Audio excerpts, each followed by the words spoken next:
Hi friends, ఇన్ని రోజులు aliens కోసం ఆకాశంలో చూసాం కదా. నిజానికి మన భూమిపైనే ఏలియన్స్ కన్నా భయంకరమైన క్రియేచర్స్ ఉన్నాయి. సముద్రం లోతుల్లో సూర్యకాంతి ఎప్పటికీ చేరని ప్రదేశాల్లో మన ఊహకు కూడా అందని భయంకరమైన జీవాలు ఉన్నాయి. ఒకసారి ఈ వీడియో చూడండి. ఇది 2024లో మెక్సికోకు ఆనుకొనున్న సముద్రంలో రికార్డ్ చేశారు. ఇది మీకు చూడడానికి ఒక సాధారణ వీడియోలా కనిపించచ్చు, కానీ ఒకసారి రైట్ సైడ్ చూడండి. ఒక్కసారిగా 2 కళ్ళతో ఏదో జీవం నీటిలోంచి బయటికి దూసుకొచ్చి మళ్ళీ లోపలికి వెళ్ళిపోయింది. అది ఒక రకంగా మనిషిలాగానే ఉంది. వీడియోలోకి వెళ్లే ముందు ఇంకా మీరు మా ఛానల్ ని సబ్స్క్రైబ్ చేయకపోతే ఖచ్చితంగా సబ్స్క్రైబ్ చేసుకోండి. మన భూమి పైన 70% సముద్రాలు ఉన్నాయి.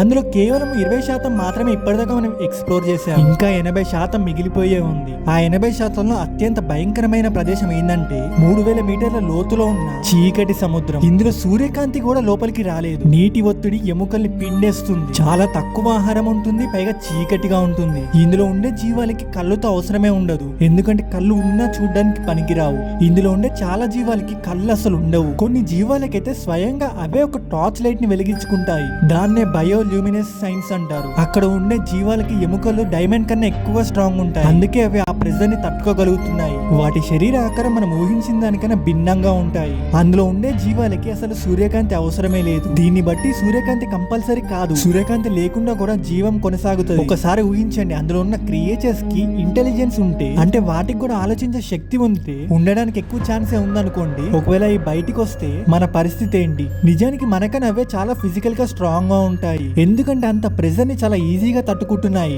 నిజంగా చెప్పాలంటే అసలు మనిషి ఇప్పటిదాకా అంత లోతుకి వెళ్ళలేదు. అంత లోతుకి ఏ రోబోట్ కూడా ఇప్పటిదాకా వెళ్ళలేదు. దీనికి అర్థం ఏంటంటే బయట నుంచి వచ్చే ఏలియన్స్ కన్నా మొదటిగా మన భూమిలోనే ఉన్న క్రియేచర్స్ పైన పరిశోధన ఎక్కువ చేయడం బెటర్. కానీ అది అంత సులభం కాదు. అక్కడ ఏదైనా క్రియేచర్ చనిపోతే అది అక్కడే సమాధి అయిపోతుంది. నిజానికి ఎవరో సమాధి చేస్తున్నారు, లేదంటే ఈ వాటర్ లో ఫ్లోట్ అయ్యి ఒడ్డుకి రావాలి కదా. అన్ని రాకపోయినా కనీసం కొన్ని అన్న రావాలి కదా, అట్లీస్ట్ ఎముకలన్నా రావాలి కదా. ఎలాగైతే డూమ్స్ డే ఫిష్ వచ్చిందో, అంటే కింద ఏదో జరుగుతుంది. అప్పుడప్పుడు అక్కడ కింద ఉన్న ఫిషెస్ చేపలు పట్టే జాలర్లకి కనిపిస్తూ ఉంటాయి. అలా వచ్చిన కాన్సెప్టే సగం మనిషి సగం చేప ఉన్న మనం ముద్దుగా పిలుచుకునే జలకన్య.